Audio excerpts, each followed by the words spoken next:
FIFA. Billions of people tuning in, nations uniting, legends being made. And behind the curtain, a circus run by guys who treat envelopes of cash like match balls. Welcome to FIFA, the world's biggest contradiction, an empire that sells dreams on the pitch while running a soap opera backstage. It's not just football here, it's bribes, bans, bizarre blunders, and enough scandals to fill their own Netflix series. So if you came for a wholesome story about fair play, well, sorry, but then this is the wrong video. If you came to laugh at the chaos behind the beautiful game, you're in the right place. Sorry to interrupt, but FIFA just offered Trump a golden whistle if he brings the World Cup to Mar-a-Lago. Subscribe now before it happens. Thanks. Red cards for reality. The 2018 World Cup in Russia was like holding a family barbecue at your neighbor's house right after they stole your lawnmower. Just 4 years after annexing Crimea amid reports of human rights abuses and political oppression, FIFA proudly handed Vladimir Putin the world's biggest sporting stage. Critics called it sports washing. FIFA called it a celebration of football. Let's not forget the bidding process itself, riddled with corruption allegations, conveniently ignored by the same organization that investigates itself. And yet, fans were told to smile, drink the overpriced beer, and marvel at Russia's hospitality. Meanwhile, journalists were harassed, LGBT fans were warned to stay quiet, and the Kremlin used the event as a global PR flex. The whole thing was like putting lipstick on a bear trap. Sure, the football was good, but the optics, brutal. FIFA once again proved that ethics mean nothing when billions are on the line. If war crimes, censorship, and corruption don't disqualify you from hosting, what does running out of vodka? Soccer, not my sport.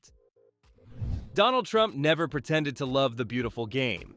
In fact, during his presidency, he often dismissed soccer as boring compared to real American sports. When the U.S. men's team failed to qualify for the 2018 World Cup, he didn't bother with presidential pep talks, just silence. Meanwhile, his administration's immigration bans and travel restrictions stirred fears about whether foreign fans, journalists, and even players would face hurdles entering the U.S. for the 2026 tournament. Human rights groups pointed out the irony. FIFA, supposedly committed to inclusion, awarding the World Cup to a country where the head of state was literally building walls and tightening borders. The contrast was glaring. FIFA preaching global unity, Trump chanting America first. And while Trump did celebrate the 2026 hosting win with a quick boast about jobs and tourism, it was clear football itself wasn't the headline for him. It was the political points. For FIFA, it was just another reminder that when you mix football and politics, you don't get fair play. You get culture clash at presidential volume. VAR or VCR? Remember when VAR was introduced with the promise of eliminating human error and bringing absolute clarity to football? Yeah, about that. In October 2023, Tottenham versus Liverpool gave us one of the most infamous VAR blunders in history. Luis Diaz scores a goal, clear as daylight, legal by every replay angle. But somehow the officials ruled it offside. The audio that later leaked sounded like a group of interns arguing over whose turn it was to press play. The officials literally thought the goal had already been given, so they just said, "Check complete." 2D line on the view. I'll check complete. Check complete. It's fine. Translation: they botched it in the most FIFA way possible, through incompetence dressed up as technology. By the time they realized the mistake, Tottenham had the win, Liverpool was furious, and fans worldwide started wondering if VAR stood for very awful refereeing. FIFA and refereeing bodies tried to soothe the outrage with an apology, but an "oops, sorry" doesn't really erase lost points in a title race. Imagine if referees accidentally gave Argentina's 2022 trophy to France and then shrugged. Our bad, guys. VAR has turned football into a soap opera of lines, angles, and confusion, where fans spend more time waiting on replays than actually celebrating goals. FIFA sold VAR as progress, but instead, it's become proof that you can slap expensive tech on incompetence and still end up with a circus. Qatar, hotter than logic. Handing Qatar the 2022 World Cup was like handing a marathon to Antarctica. It just doesn't work. The country's average summer temperatures can hit 120 degrees Fahrenheit, which isn't football weather. It's slow roast the players alive weather. FIFA's solution? Move the tournament to winter. That decision single-handedly disrupted leagues across the world, cramming schedules, overloading players, and proving that FIFA's calendar is about as sacred as monopoly rules. And let's talk football culture. Qatar didn't have one. Before 2022, their most notable football achievement was probably hiring other people to play it. No grassroots, no tradition, no infrastructure. But what they did have was a tsunami of cash. Billions poured into lobbying, development, and bribing their way into FIFA's heart. Suddenly, the fact that Qatar is the size of Connecticut didn't matter. Stadiums had to be built from scratch with massive cooling systems. Basically, giant refrigerators pretending to be arenas. Environmental impact? Who cares? FIFA was too busy counting sponsorship deals. And don't forget the fan experience. Overpriced accommodations in converted shipping containers, strict alcohol bans announced last minute, and travel logistics that made Burning Man look organized. In the end, Qatar didn't win the right to host because it was suitable. It won because FIFA proved yet again that the beautiful game is really the profitable game. The climate may have been unbearable, but the money, that was always perfect. The cat apartment guy. Chuck Blazer wasn't just corrupt, he was corruption in a Hawaiian shirt. This American FIFA executive lived so extravagantly it bordered on parody. He admitted to pocketing millions in bribes tied to World Cup marketing and hosting rights, all while maintaining a lifestyle that screamed Bond villain meets cartoon uncle. His most infamous splurge? A $6,000 a month luxury apartment in Manhattan just for his cats. Yes, his cats. These pampered felines had a better real estate setup than most humans will ever dream of. Meanwhile, Blazer himself cruised around New York in a mobility scooter decorated like a Macy's Thanksgiving Day float and dined daily like royalty, often documenting his gluttony on his blog. He became the face of FIFA's bloated, greedy culture, a man who turned football into his personal piggy bank. Of course, his greed eventually caught up with him. In 2013, the FBI nabbed him on charges of racketeering, wire fraud, and money laundering. To save himself, he flipped and became one of FIFA's biggest whistleblowers, secretly recording meetings to expose his colleagues. In the end, Blazer went from kingpin to canary, but the legend of the cat apartment outlived his career. The man didn't just embezzle millions, he pioneered luxury pet housing. FIFA likes to say football unites the world, but really, under Blazer, it united two things: greed and kittens. Hot and cold balls conspiracy. If you thought FIFA draws were just about ping pong balls and suspenseful music, think again. Former FIFA president Sepp Blatter casually admitted in interviews that European tournament draws may have been manipulated using the infamous hot and cold balls method. The idea was simple: heat up or cool certain balls so officials could feel which ones to pick, ensuring the right matchups for TV ratings, ticket sales, or political convenience. Blatter swears he never personally saw it at FIFA draws, because of course he wouldn't incriminate himself. But he had no problem suggesting it happened in Europe. Convenient, right? This little nugget turned what should have been a fair lottery into a backroom magic trick. Fans joke about rigged draws, but Blatter's comments made it less of a joke and more of a confession with a wink. Naturally, UEFA and FIFA denied everything faster than you can say corruption scandal. But when the head of FIFA himself tells you that sleight of hand was part of the sport's biggest decisions, how much trust do you really have left? The beautiful game apparently comes with stage props, smoke, mirrors, and rigged bingo balls. Qatar's $200 billion World Cup spending. Hosting a World Cup is expensive, but Qatar didn't just spend money. They practically bought a new planet. Estimates put their spending at around $200 to $300 billion, making it the most expensive World Cup in history by a galaxy-wide margin.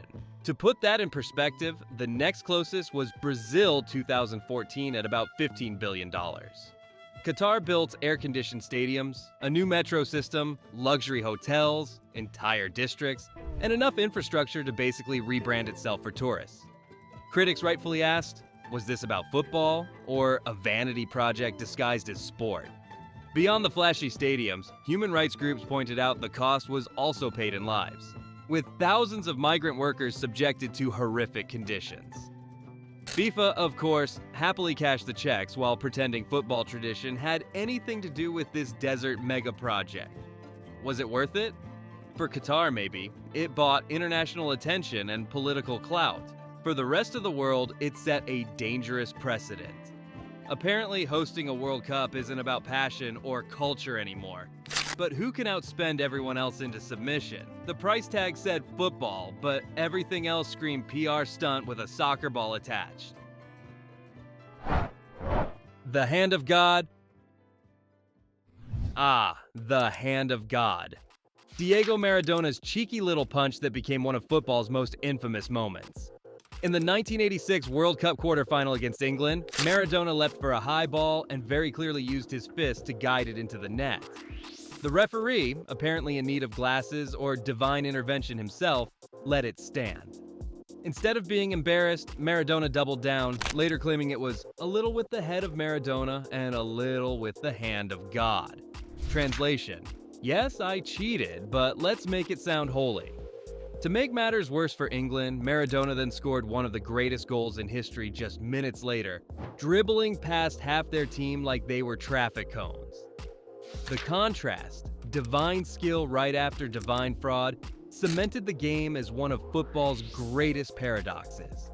To this day, the hand of God is either celebrated as cunning genius or condemned as blatant cheating, depending on which side of the Atlantic you're on. FIFA's refereeing standards didn't exactly come out looking holy either. If anything, this goal proved football gods exist, but they prefer chaos, controversy, and headlines over fairness. Beware of the biting. Only FIFA could give us a World Cup moment that looked more like a vampire movie than a football match.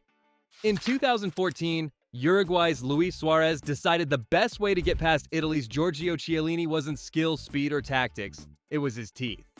Yes, Suarez actually bit Chiellini's shoulder during the match, leaving bite marks that shocked viewers worldwide. To make it even more ridiculous, it wasn't Suarez's first time. This was his third biting incident in professional football. Unsurprisingly, FIFA finally cracked down, banning him for 4 months from all football activities. The player Luis Suarez is banned from taking part in any kind of football-related activity. The internet, of course, had a field day. Memes of Suarez with vampire fangs, or as Hannibal Lecter spread faster than World Cup highlights. Uruguay tried to defend him, but there's no real defense when your star striker treats opponents like a buffet. The scandal overshadowed Uruguay's entire campaign and raised questions about how FIFA handled player discipline. Suarez eventually returned, but his reputation as one of football's greatest strikers is permanently paired with his equally legendary appetite for defenders. The Battle of Santiago. If you thought modern football got violent, let's rewind to 1962's infamous Battle of Santiago. This World Cup clash between Chile and Italy didn't just bend the rules of fair play, it lit them on fire. From the opening whistle, players flew into reckless tackles, fists flew, and at one point, a Chilean player even got his nose broken. Italian journalists had insulted Chile in the run-up to the tournament, and the local players took it personally. So personally that the match became less sport and more street brawl. The referee, British official Ken Aston, who had the unenviable job of controlling chaos with only a whistle and his best glare. At one point, police had to intervene just to separate players. Aston later invented the yellow and red card system, probably inspired by this exact disaster of a match. FIFA called it one of the most shameful displays in World Cup history, but fans couldn't look away. It was ugly, brutal, and unforgettable. The kind of moment that proved football doesn't always unite nations. Sometimes it just gives them a televised battlefield. FIFA versus technology. For years, FIFA treated technology like it was witchcraft, outright refusing to use goal line systems even as every other sport embraced them. Their stubbornness came to a head in the 2010 World Cup, when England's Frank Lampard scored a clear goal against Germany. The ball crossed the line by about a yard, but the referees missed it and play went on. Millions of fans saw it on replay, but FIFA's rules meant nothing could be done. The ghost goal became one of the most embarrassing moments in World Cup history. FIFA's reasoning? They didn't want to ruin the flow of the game. Translation: better to let blatant errors decide world titles than admit technology might help referees. It wasn't until 2012 that they finally caved, approving goal line tech, and even then, implementation dragged. By resisting for so long, FIFA turned what should have been a straightforward fix into a years-long saga of incompetence. In the end, they didn't just damage trust. They made themselves look like dinosaurs running a billion-dollar sport with Stone Age tools. Double spit disaster. The 1990 World Cup gave us one of the most disgusting feuds in football history. Frank Rijkaard versus Rudi Völler. During the Netherlands-West Germany match, Rijkaard decided words weren't enough, so he spat, not once but twice, on Völler. And not just a tiny spray, we're talking full-on saliva missiles in front of the whole world. The referee, apparently blind to projectile bodily fluids, still managed to send both players off after they clashed, leaving everyone wondering how Völler got punished for being the human target in this gross episode. The whole thing was so nasty that tabloids immediately dubbed it Spitgate. Even years later, it remains one of the most infamous moments in football, replayed endlessly in highlight reels of shame. Rijkaard eventually apologized, but the damage was done. He'll forever be remembered as the guy who slimed his opponent in the middle of the biggest sporting stage. FIFA, of course, responded with its trademark stern face and light punishment. Because nothing says fair play like treating spit assaults as equal to being spit on. FIFA's climate comedy. FIFA loves to parade around like Captain Planet with a whistle, bragging about sustainability and carbon neutrality. But let's take a look at the receipts, shall we? The 2022 Qatar World Cup belched out an estimated 3.6 million tons of CO2. That's more than some small countries produce in an entire year. And where did it all come from? Oh, just a few minor things like building 7 brand new stadiums in the desert, air conditioning open-air venues, because nothing says eco-friendly like refrigerating the outdoors, and flying in over 1 million fans on thousands of long-haul flights. FIFA's response? Slap the word green on press releases and hope no one notices the smog cloud forming over Doha. They even promoted the event as the first carbon-neutral World Cup. Spoiler, it wasn't. Independent researchers called it flat-out greenwashing. In reality, FIFA's idea of saving the planet is planting a few token trees while they bulldoze sand dunes to build luxury hotels. The whole thing was less about sustainability and more about sustaining FIFA's reputation while cashing in. And that's the circus, folks. What do you think of FIFA? Let me know down below. Thanks for watching and see you in the next video.